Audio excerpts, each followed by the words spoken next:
and fever. You know the people who are here today. From my far right, Simonita Sobotic, who is in charge of managing supplies, which is a major function for us. Robert Mejica, Director, Division of the Budget. Melissa DeRosa, Secretary to the Governor. Great James Malatras, who's been of tremendous help here. Go through the facts. The numbers are still increasing. We have been seeing that. That's the line that we're tracking. This is all about the increase in the number of cases and managing to the increase in the number of cases to the capacity of our healthcare system. What are we doing? We're reducing the spread and the rate of the spread to match the increase in the number of cases. And increasing hospital capacity at the same time. Just how do our hospitals manage the rate of the spread? We're trying to reduce the spread to over a period of months. Over a period of months, our healthcare system can deal with the numbers. We have moved to 0 non-essential workers. You can't go below 0, so we're doing everything we can there. And we put out new rules on personal conduct and what people should be doing and how they should be behaving and where they should be. Matilda's Law, which is for the vulnerable population, senior citizens, people with compromised immune systems, underlying illnesses. That was very specific. As I mentioned, named it for my mother Matilda because I went through this with my own siblings. How do we help mom? Where do we bring mom? There was a difference of opinion. The best health professionals put together guidelines that can not only help senior citizens, but also their families who are trying to deal with this. I know it was helpful to my family. And the question among siblings, these laws and guidelines answered. I don't want to mention which sibling, but turns out that he was wrong. The personal conduct rules and regulations are also very helpful.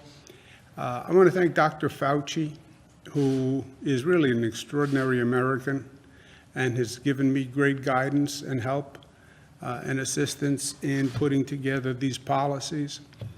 So I'd like to thank him, and we're doing those.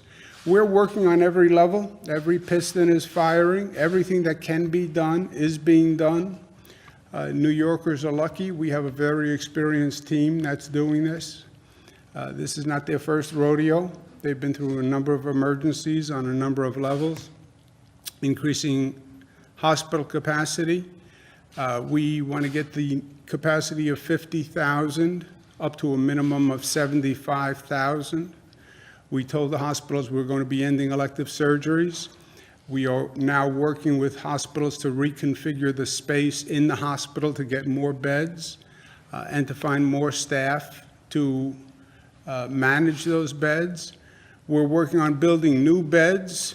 We're going to go out and review a number of sites today. I'd like to get a final list to the federal government and the Army Corps of Engineers today. But we're looking at Javits, SUNY Stony Brook, SUNY Westbury, the Westchester Convention Center, and I'm going to go out and take a look at those sites today, or the ones I can get to. That would give us a regional distribution and a real capacity if we can get them up quickly enough. And then increasing supplies, which is one of the most critical activities. We are literally scouring the globe looking for medical supplies. We've identified 2 million N95 masks, which are the high protection masks. We have apparel companies that are converting to mask manufacturing companies in the state of New York in all sorts of creative configurations, and I want to thank them. I put out a plea yesterday to ask them for help, and we've been on the phone with all sorts of companies who are really doing great work. We're also exploring the state of New York manufacturing masks ourselves. We are going to send 1 million N95 masks to New York City today. That's been a priority for New York City. And 1 million masks won't get us through the crisis, but it'll make a significant contributions to New York City's mask issue. And I want to thank Mayor de Blasio for working in partnership. We're sending 500,000 N95 masks to Long Island. We've been working with County Executive Laura Curran and County Executive Steve Ballone, and I want to thank them. We're gathering ventilators. Ventilators are the most important piece of equipment and the piece of equipment that is most scarce. We're gathering them from all different health facilities across the state. And then we're going to use those in the most critical areas. We also identified 6,000 new ventilators that we can actually purchase. So that's a big deal. From the federal government's point of view, I've spoken to the president a number of times. I've spoken to the vice president a number of times. They've issued a federal disaster declaration, which is a technical act by the federal government. But what it basically does is it allows the Federal Emergency Management Agency, called FEMA, to step in and assist financially. By that declaration, FEMA would pay 75% of the cost of a disaster. New York State would pay 25% of the cost. The federal government can waive the 25% of the cost. I'm asking them to waive that 25% in this situation. I've worked on many disasters. FEMA has waived the 25%. If there's any situation where FEMA should waive the 25%, this is the situation. We're also working with the federal government. We're requesting 4 field hospitals at 250 capacity each. That would give us 1,000 field hospital beds. We're going to be looking at Javits as a location for those field hospitals. We're also requesting 4 Army Corps of Engineers temporary hospitals. Those are the sites I mentioned earlier that I'm going to take a look at. The SUNY, Stony Brook, Westbury, Westchester Convention Center, and also Javits. Javits is so big that it can take the 4 field hospitals and an Army Corps of Engineers temporary hospital. We're also requesting assistance with medical supplies, which has been a very big topic of conversation all across the country. And we're also asking our federal congressional delegation to fix a law that was passed on the coronavirus federal aid. Because of a technical issue, the way the bill was written, New York State does not qualify for aid. That's over $6 billion. That is a lot of money. And we need the federal delegation to fix that bill. Otherwise, New York State gets nothing. New York State has more coronavirus cases than any state in the United States of America. That we should not be included in the bill obviously makes no sense. We're also going to conduct immediately trials for the new drug therapy, which we have been discussing. I spoke to Dr. Zucker about it. There is a theory that the drug treatment could be helpful. We have people who are in serious condition, and Dr. Zucker feels comfortable, and as well as a number of other health professionals, that in a situation where a person is in dire circumstance, try what you can. The FDA is going to accelerate to New York 10,000 doses. As soon as we get those doses, we'll work with hospitals, doctors, and families on using those drugs and seeing where we get. The president he spoke to this drug therapy in his press conference yesterday. I spoke to him afterwards. I said that New York would be interested. Again, we have the most number of cases. And health professionals have all recommended to me that we try it, so we will try it. We're also working on a number of other drug therapies, an antibody therapy, possible vaccines. We have a company here in New York called Regeneron that is really showing some promising results. I've exempted them from the no work order because they could possibly have a really significant achievement for us.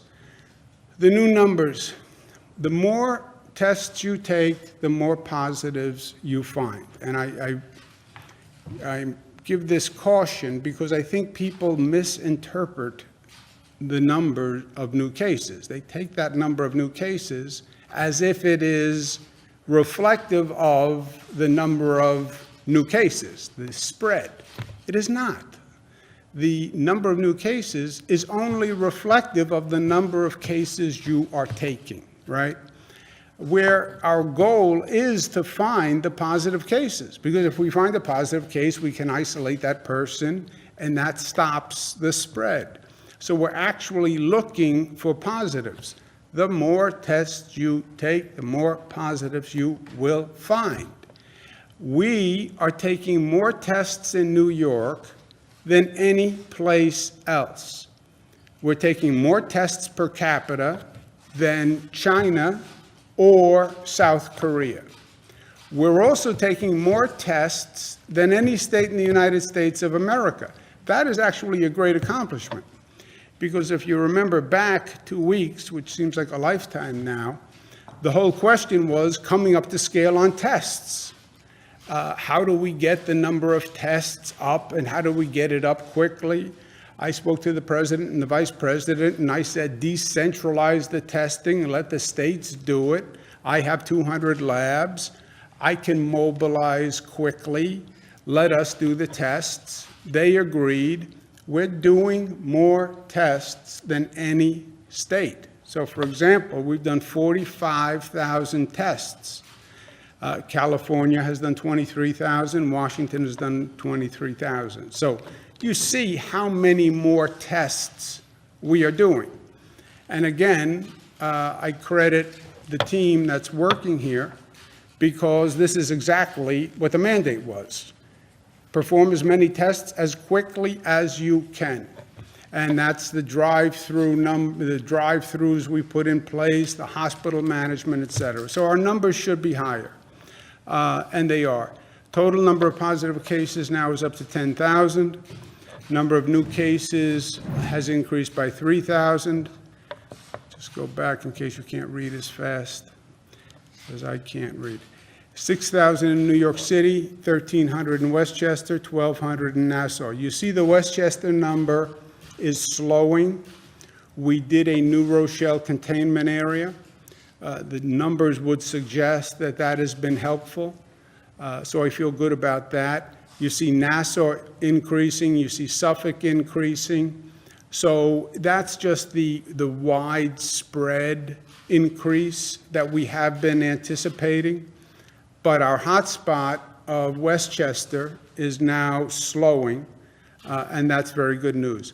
New York City, it is the most dense environment.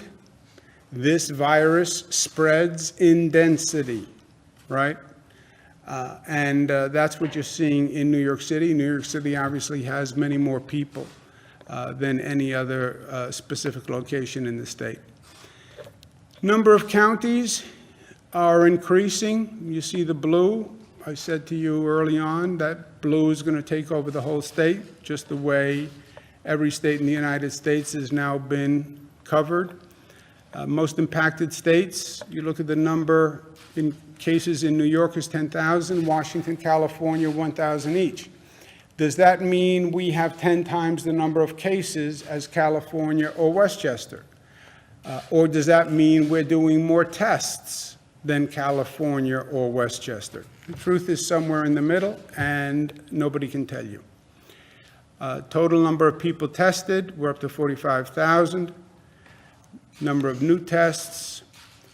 This is a rate that we watch. What is the rate of hospitalization? Again, because this is all about hospital capacity, right? 1,600 out of 10,000, that's roughly 15% of the cases. It's been running about 14, 15. It's gone as high as 20%, 21%. So actually 15% rate of hospitalization is not a bad number. It's actually down from where it was. The more refined number is, of those who are hospitalized, how many require the ventilators, because the ventilators are the piece of equipment that is most scarce. That's the next refinement of these numbers that we have to do. And again, the context on the numbers is important. We're talking 10,000, et cetera. You look at any World Health Organization or the NIH or whatever any of the other countries are saying, you have to expect that at the end of the day, 40% to 80% of the population is going to be infected. So the only question is, how fast is the rate to that 40% to 80%, and can you slow that rate so your hospital system can deal with it? That is all we're talking about here. If you look at the 40 to 80%, that means between 7.8 million and 15 million New Yorkers will be affected at the end of the day. We're just trying to postpone the end of the day so we can deal with the capacity. Again, perspective, Johns Hopkins. This is not a science fiction movie. You don't have to wait to the end of the movie to find out what happens.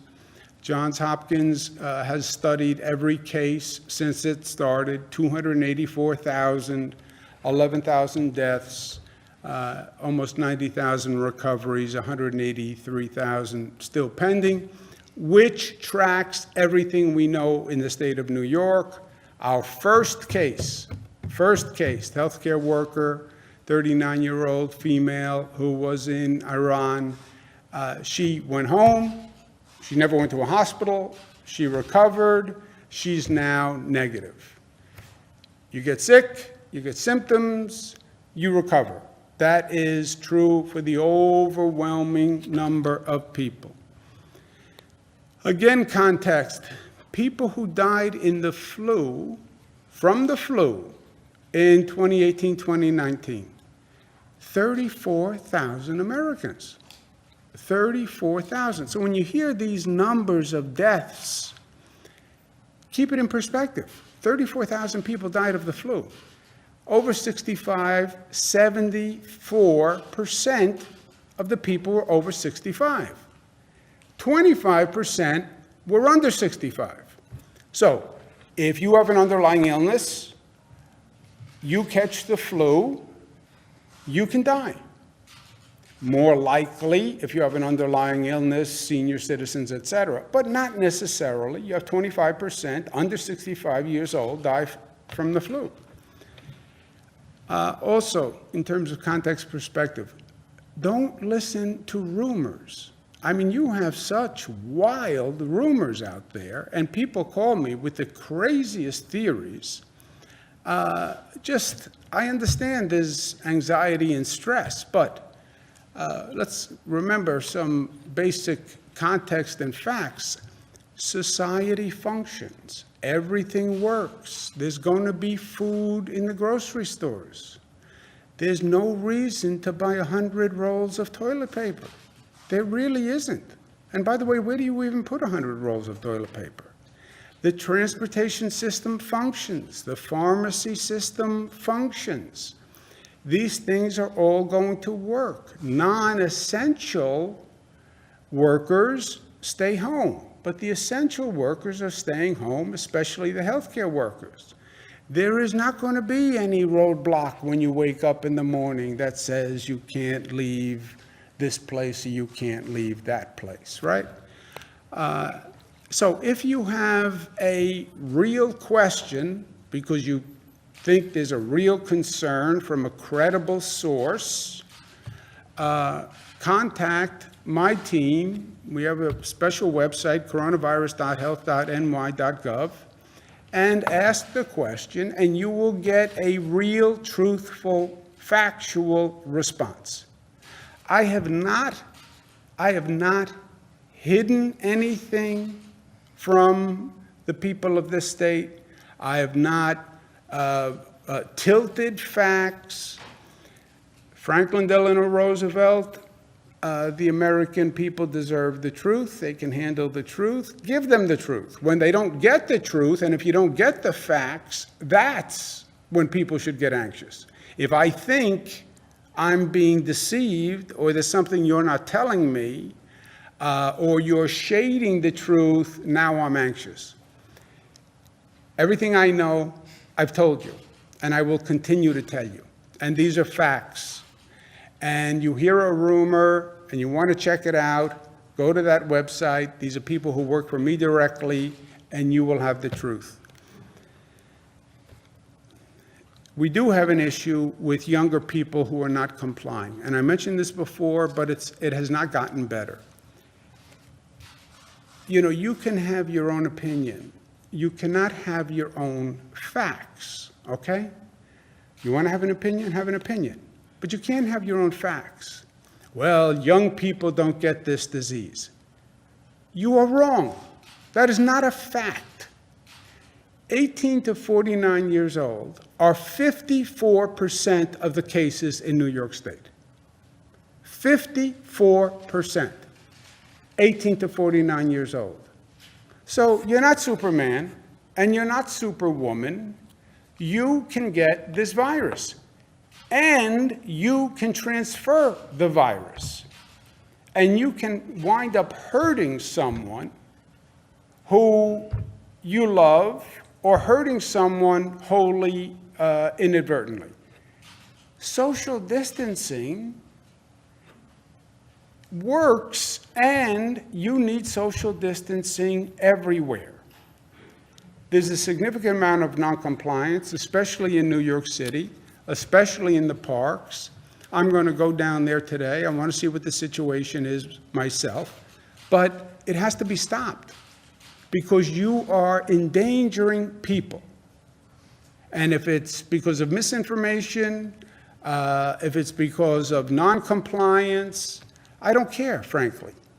This is a public health issue, and you cannot endanger other people's health. You shouldn't be endangering your own, but you certainly have no right to endanger someone else's. This is my personal opinion. This is not a fact. You know, to me, it's very important that, especially in a situation like this, tell me the facts and then tell me your opinion. This is my opinion. We talk about social responsibility, especially young people talk about social responsibility, and they should. We pass a lot of legislation in this building, groundbreaking legislation, national firsts on economic rights, first highest minimum wage in the United States of America, human rights, first state to pass marriage equality, which I believe was a human rights issue. We talk about environmental responsibility. This state has the most aggressive environmental laws in the United States of America, and I am proud of it. But I also want people to think about the social responsibility when it comes to public health. We haven't talked about it before. It's not really a field. It's not really an issue. It's not really a hashtag. But social responsibility applies to public health just as it applies to human rights and economic rights and environmental rights. Public health, especially in a moment like this, is probably most critical. So let's think about that and let's act on that. In this crisis, think of ourselves, we are all first responders. We are all first responders. Your actions can either save or endanger a life. So we are all first responders. What's going to happen? We're going to get through this. We don't know how long it is going to take us to get through this. Fact is, we're trying to slow the spread of the virus to a number of months so the healthcare system can deal with it. So therefore, by definition, it's going to be a number of months. I know people want to hear it's only going to be a matter of weeks and then everything's going to be fine. I don't believe it's going to be a matter of weeks. I believe it is going to be a matter of months. But we are going to get through it. And how long and how well it takes us to get through it is up to us. It depends on what we do. You know, when you're sick and you say to the doctor, well, how long until I get better? And the doctor says, well, it depends on what you do. If you follow the advice, you'll get healthy faster. But it depends on what you do. This depends on what we do. China is now reporting no new cases. Let's assume that's true. Look at that trajectory and look at that turnaround. Look at what they did, right? We do have data that we can follow. So how long is it going to take? It depends on how smart we are and how responsible we are and how diligent we are. You tell me the percentage of compliance and intelligence and discipline on social distancing, et cetera. I'll tell you how long it takes us to get through it. Also, something that people aren't really talking about, but I think we should start talking about. We talk about the economic consequences of this situation, and they are going to be significant, and we are going to have to deal with it, and New York will be right on top of it and as aggressive as we are with everything else. But economic consequences come second, right? First is dealing with this crisis. And we talk about the economic consequences, but we also need to talk about the social consequences. And it's hard to gauge and it's hard to measure because there is no Dow Jones index that we can watch on the screen that is measuring the social consequences and the social decline. But the stress, the anxiety, the emotions that are provoked by this crisis are truly significant. And people are struggling with the emotions as much as they are struggling with the economics. And this state wants to start to address that. I'm asking psychiatrists, psychologists, therapists who are willing to volunteer their time to contact the state. And if this works out, I would like to set up a voluntary network where people can go for mental health assistance, where they can contact a professional to talk through how they're feeling about this. They're nervous, they're anxious, they're isolated, can bring all sorts of emotions and feelings to the surface.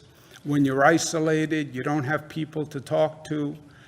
So I'm asking the professional mental health establishment to contact us. Let us know if you're willing to volunteer time. It would obviously be all electronic. It wouldn't be in person. It would be over the telephone. It would be Skype, et cetera. But I'd ask you to seriously consider this. Many people are doing extraordinary things during this public health crisis. I'd ask the mental health community, many of them are looking for a way to participate. This is a way to participate. And if we get enough mental health professionals willing to volunteer their time, then we'll set up a mental health electronic help center. And we'll talk more about that in the next few days. What happens, besides how long, what happens? The bigger question to me is, what do we learn about ourselves through this? As a society, we have never gone through this. Thank God. We haven't gone through a world war. We haven't gone through any great social crisis here in New York. We went through 9/11, which I think is relevant in terms of some feelings that are now people are experiencing. 9/11 transformed society. I was there, I was part of it. You were never the same after 9/11.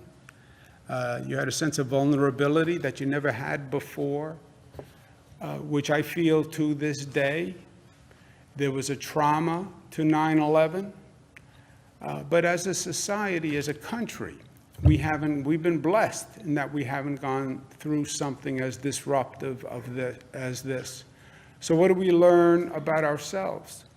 And I think what we're seeing already is a crisis really brings out the truth about ourselves, first of all, and about others. And you see people's strength and you see people's weaknesses. You see society's strengths and you see society's weaknesses. You see both the beauty and the vulnerability.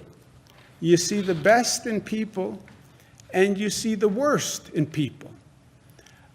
You see people rise to the occasion and you see people fall from the burden of the emotion. So I think you take a step back. First, there are people who are doing extraordinary work, who deserve our thanks. And when you see a healthcare worker on the way to work, when you see a grocer who's been working a double shift, trying to deal with the demand in these stores, when you see a pharmacist who's overwhelmed with the long lines, when you see a police officer, firefighter, who they're out there doing their job, they're opening doors, they don't know who's on the other side of the door, they're walking up to car windows. These are just extraordinary heroes. Heroes. Ask yourself, would you do that? I mean, what kind of selflessness and courage? You talk about public service. What does public service mean? This is public service. This is public service in stereo and on steroids. These are people really stepping up. When you see them, say thank you. The bus drivers, the subway drivers, the public transit workers. These are people who are showing up. They're leaving their family. They are just as nervous as you are. But they're doing their job. Child care workers who are watching people's children so they can go work in a hospital or do their essential function. They deserve our thanks.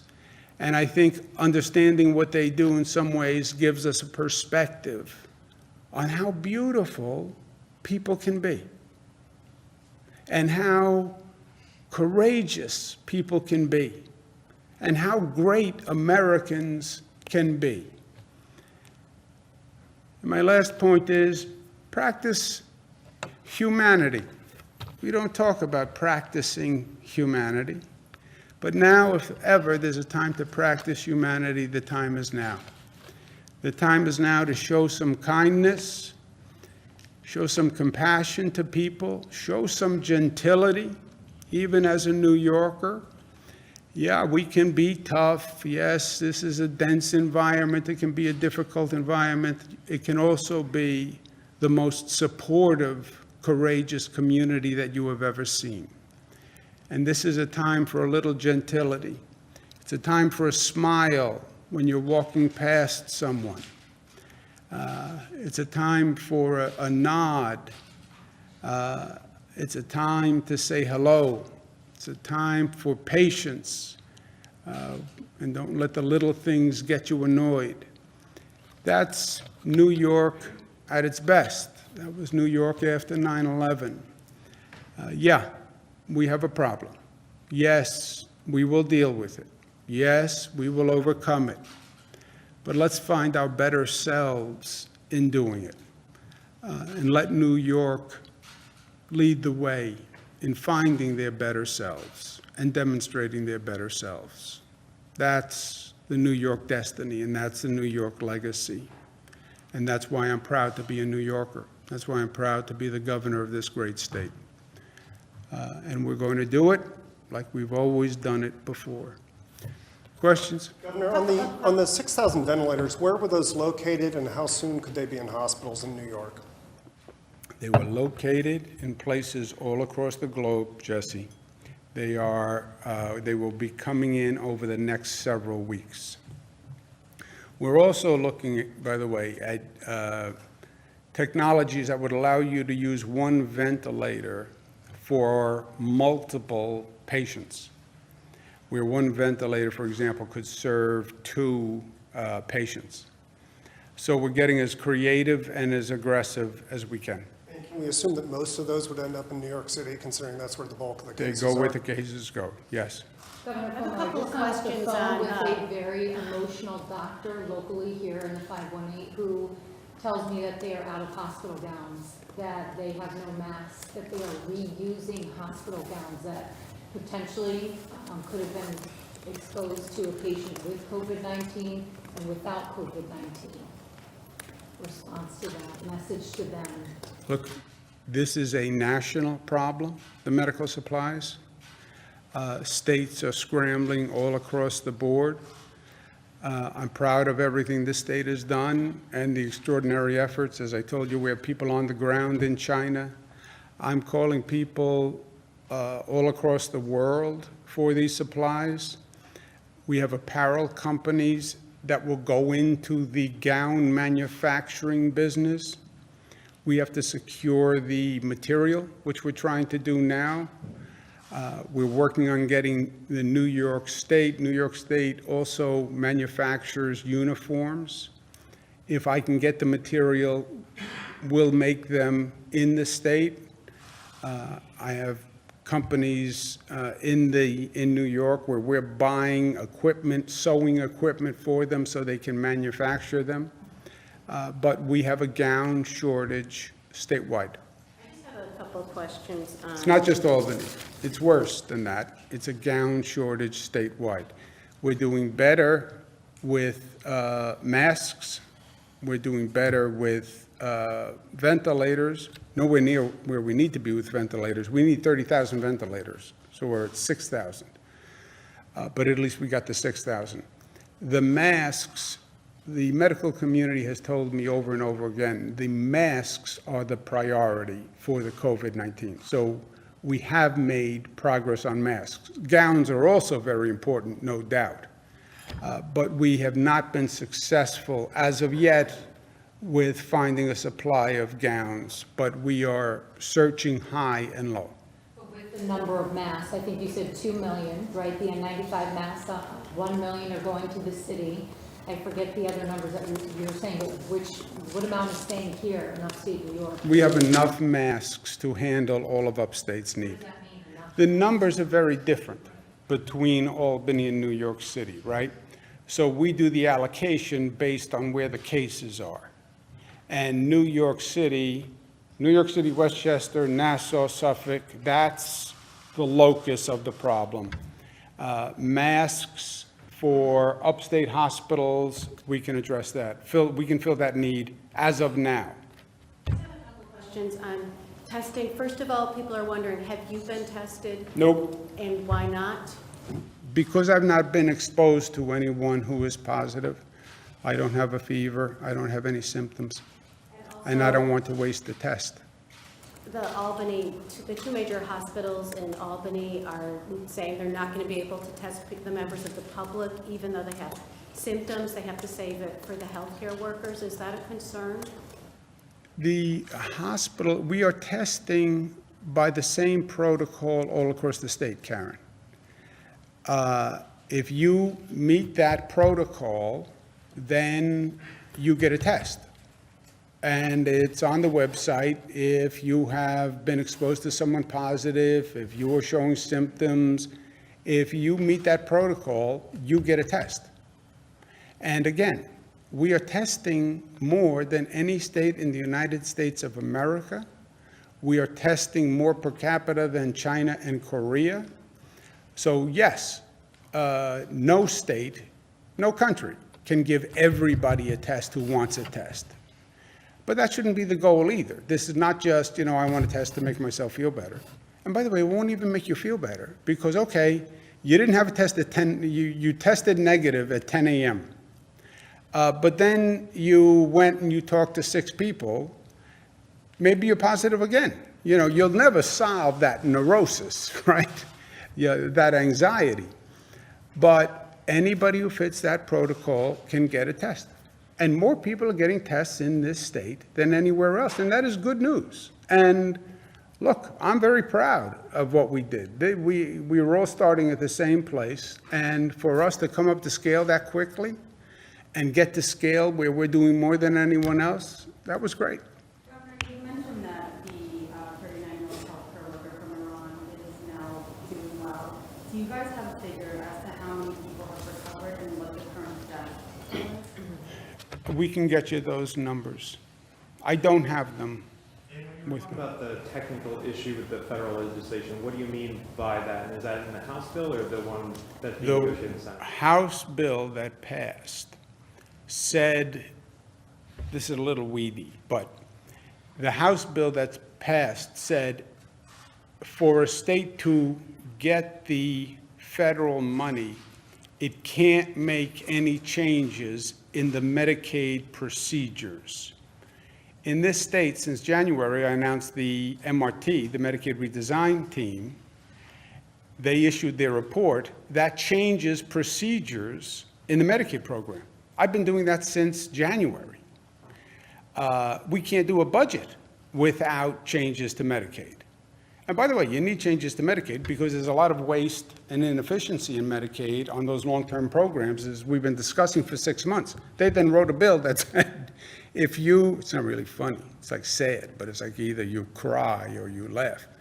They wrote a bill that said if you change any procedures on Medicaid, you don't qualify for the federal funding. Yeah, I know, but we've been changing procedures since January. The 4 field hospitals you're talking about, are those essentially outdoor MASH units? What would those look like? The 4 field hospitals, you have 2 types of, I call them pop-up hospitals, and they say, don't say pop-up hospital, which only makes me say pop-up hospital more. The field hospitals are done by the FEMA. They are equipped hospitals that do 250 people each.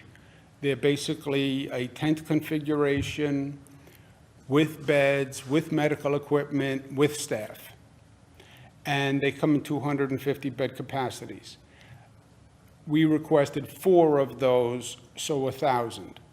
The Army Corps of Engineers, they basically do a tent-like facility. They can do it in a gymnasium. They can do it in the Westchester Convention Center. They can do it outside, but then it needs an HVAC system, climate control system. That is more of just a tent structure itself without the beds, without the medical equipment, and without the staff. So the field hospitals would be set up where? Would they be adjacent to hospitals, or would they be in parks? We're or- talking about the field hospitals, the 1,000 beds in Javits. Again, if it works, if it fits, this is all preliminary. I have to talk to the Javits people about the electric service, et cetera. But 1,000 beds in Javits, and we don't have a number yet in those other 4 locations. Governor, Excuse me 1 second. Where's Gareth? Gareth, is that all correct? Yes. Okay. Governor, have you had any consideration of pulling maybe vulnerable people out of state prisons that may, if they get infected, it might spread like wildfire in there? If we're watching that situation very closely, when we don't have a significant issue yet of spread in the prison system, we've taken certain precautions, we've stopped certain visitation, but if we have a problem, we'll address it, but we don't have that problem yet. You're not pulling people out yet. You're waiting to see what happens. Right. If we have a problem, then we'll address it. On those N95 masks, does the $2 million come from the state's own stock at this point, or is it? No, those are 2 million that we are acquiring. How many, Simonita, how many new N95s have we identified to buy? That's most of the stock, and we've been at this for weeks, and then yesterday, of course, we've had so many people reach out, and so we're sorting through that to get more. We're looking to buy in bulk, obviously, and get as much as we can. 2 million are the number of masks we can have identified to buy. Now, by the way, even when, just have a little caution. These are companies who say, I have the masks, I will sell you the masks, I will send them by this date for this amount of money. And just so you know what's going on, masks that normally cost 80 cents are now $4, okay? These are N95 masks. But, look, it's price gouging, but we need them, and most of these are coming from overseas. But so far, 2 million new masks we've identified. The $1 million that are going to New York City, how is the state determining which hospitals There's a trade association called the Greater New York Hospital Association. That's what Ken Rasky runs. So between the voluntary hospitals and the public hospitals, they'll be distributed proportionately. Governor, regarding the consequences to the state treasury, I agree that public health is job one, of course. I drove in here thinking about something Governor Mario Cuomo once said about advocates asking him to do this or that, fund this or that, and he said, you know, which SUNY campus do you want me to close? Yet Governor Carey once said that the days of wine and roses are over. So when these advocates are coming up in this climate, it seems to me that some of the press releases that I see, et cetera, are rather Pollyanna-esque, because that they haven't really fully adapted to this new reality. So is it a time for a reboot as to expectations as what the state can do for towns, cities, for all these groups that are out there relying on the state for funding? And do we need a pay freeze, for instance, which we probably can't do with the union contracts, but going forward, are we going to see some very heavy-duty measures? Yeah, Joe, thank you for remembering my father. My father governed at a time where, frankly, you could be a little more candid and blunt, and he was. He also didn't have a lot of tolerance for frivolity or nonsense. Look, the advocacy community, their job is to ask for more money, right? Every budget, more money. Well, I'm giving you 100% more. It's not enough. I'm giving you 200% more. It's not enough. What number would be enough? No number, because I get paid to say I want more, right? And an advocacy organization, by definition, can never say it's enough, because then they put themselves out of business. To be advocating, and we did a budget proposal that was very rich to begin with. To be advocating for more state funding in this situation is beyond the pale of a colorable claim, right? The state is obviously broke, to use a term. The revenues are devastating. We're spending money on health care at an alarming rate. So, yeah, it's silly, it's trivial, it's petty politics. It's not just my father. Look, I've never had patience for the petty politics. I never have. It's not why I'm here. It's not what I want to do. It's not what I respect. And I've never had the patience for the petty politics. Neither did he. I'm here to do big things, to make the big changes, real issues. So I don't even take those press releases seriously in the first place, to tell you the truth. Can you talk about the executive order to suspend speedy trials? I can't really. Can anyone? We signed an executive order a couple of days ago because the court system is currently shut down, and if we didn't address that, then cases could be dismissed on technicalities, and so it was an action we had to take. We did the exact same thing after Hurricane Sandy. Obviously, it was something we did not want to do, but given that the court system is currently not functioning, we had no choice. On the 90-day eviction and mortgage question, Sure. are those mandatory orders to lenders and to landlords? Because Mandatory. the language in the DFS suggests that they're being urged. I can take this. So DFS did what's called a circular letter that provides guidance. They actually struck an agreement with the banks. We try to do this in a way where we're not dictating to them, but we did see some people who are detracting, and so we're formalizing by executive order today. And so it will be mandatory that Correct. lenders and landlords will not be able to evict? Correct. Okay, thank you. Circular letter. Government often uses circular reasoning also, Jesse. What happened with the remaining few months of the session? Do we have? Pass a budget, pass a budget, pass a budget, pass laws. Police officers, everyone says this is, I took a hard stance. Government must function, especially now. Especially now. I made the point to Joe about petty politics.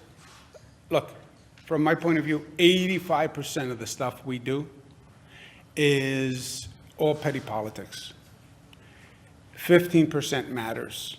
Minimum wage mattered, marriage equality mattered, we did on Superstorm Sandy mattered. Building airports matters. Building bridges matters. What we do here matters.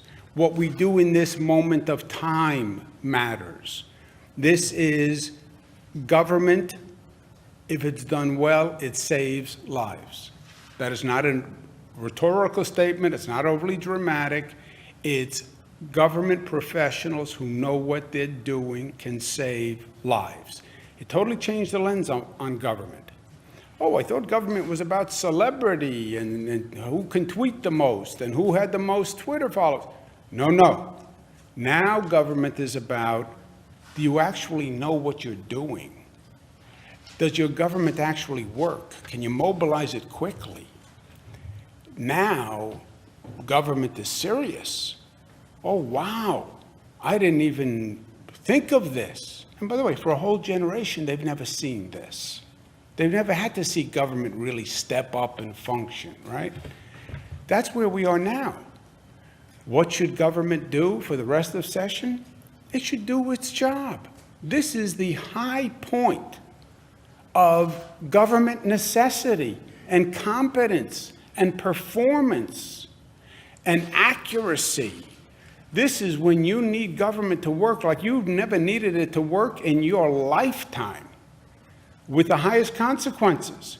And police officers are showing up at work, firefighters are showing up at work, public transit workers are showing up at work. You're telling me the elected officials can't show up at work? Come on. You still think they can come here and do it safely? Karen, they can follow the same rules that apply to everyone, but can an elected official, legislator do their job? Of course. Can a police officer do their job? Can a prison guard do their job? Can a firefighter do their job? Can a nurse do their job? Can a bus driver do their job? Yes. And certainly, an elected official can come to this cavernous complex and do their job. I'm going to work. Thank you, guys.